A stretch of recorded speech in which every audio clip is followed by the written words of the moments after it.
கர்த்தருடைய பரிசுத்த நாமத்துக்கு மகிமை உண்டாவதாக.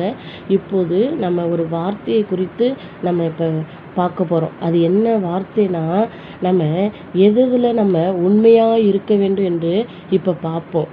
அப்போ உண்மையாய் இருங்கள் என்ற தலைப்பில், உண்மை உள்ள மனுஷன் பரிபூர்ண ஆசீர்வாதங்களை பெறுவான்.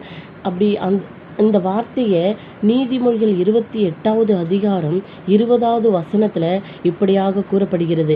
அதில் தேவனோட குணம் எப்படி காணப்படுகிறது? தேவன் உண்மை உள்ளவராய் இருக்கிறார் என்று வேதம் கூறுகிறது. எதில் சொல்லியிருக்காங்க? அது 2 தீமோத்தேயு 2வது அதிகாரம் 13வது வசனத்தில் இப்படியாக கூறப்படுகிறது. தேவன் எப்படி இருந்தார்? உண்மை உள்ளவராய் இருக்கிறார் என்று வேதம் கூறுகிறது. அதில் நம்ம எங்கும் எதிலும் உண்மையாக இருக்கணும். நம்ம எதில் நம்ம உண்மையாக இருக்கணும்ன்ட்டு வேத வார்த்தையின் அடிப்படையில் நம்ம பார்ப்போம். கொஞ்சத்தில் உண்மையாக இருந்தால் அநேகத்தின் மேல் உன்னை அதிகாரியாக வைப்பேன் என்று மத்தேயு 25வது அதிகாரம் 23வது வசனத்தில் இப்படியாக கூறப்படுகிறது. என்ன சொல்லணும்? கொஞ்சத்தில் உண்மையாக இருந்தால் அநேகத்தின் மேல் உன்னை அதிகாரியாக வைப்பேன் என்று மத்தேயு 25ல் சொல்லியிருக்கிறாங்க. ஆராதனையில் நம்ம எப்படி காணப்படுகிறோம்? உண்மை உள்ளவராக காணப்படுகிறோம்.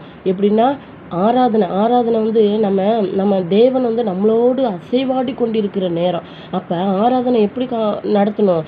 உண்மையாய் நடத்தணும். அது தேவன் ஆவியாய் இருக்கிறார். அவரை தொழுது கொள்ளுகிறவர்கள் ஆவியோடும் உண்மையோடும் அவரை என்ன செய்யணும்? தொழுது கொள்ள வேண்டும். தேவன் ஆவியாய் இருக்கிறார். அவரை தொழுது கொள்ளுகிறவர்கள் ஆவியோடும் உண்மையோடும் அவரை தொழுது கொள்ள வேண்டும். சமூக வாழ்வில் உண்மை.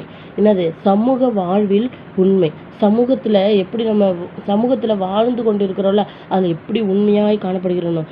தானியேல் உண்மை உள்ளவராக இருந்தபடியால் சிங்க கெபியிலிருந்து கர்த்தர் அவனை பாதுகாத்தார். தானியேல் 6வது அதிகாரம் 4:22ல் இப்படியாக கூறப்படுகிறது. தானியேல் என்ன செஞ்சாரு? உண்மை உள்ளவராக இருந்தார். அப்போ அவங்கள தானியேலை என்ன செஞ்சிருந்தாங்க? சிங்க கெபியில் போட்டிருந்தாங்க. அப்போ என்ன செஞ்சார்? கர்த்தர் அவனை பாதுகாத்தார் என்று உண்மை உள்ளவன் என்று எண்ணி இந்த ஊழியத்திற்கு ஏற்படுத்தினபடியால் கர்த்தரை ஸ்தோத்தரிக்கிறேன் என்று பவுல் கூறுகிறார். 1 தீமோத்தேயு 1வது அதிகாரம் 12வது வசனத்தில் இப்படியாக கூறப்படுகிறது. நான் என் உள்ளத்துக்கும் என் சித்தத்துக்கும் ஏற்றபடி செய்யத்தக்க உண்மையான ஒரு ஆசாரியனை எழும்ப பண்ணி அவனுக்கு நிலையான வீட்டை கட்டுவேன்.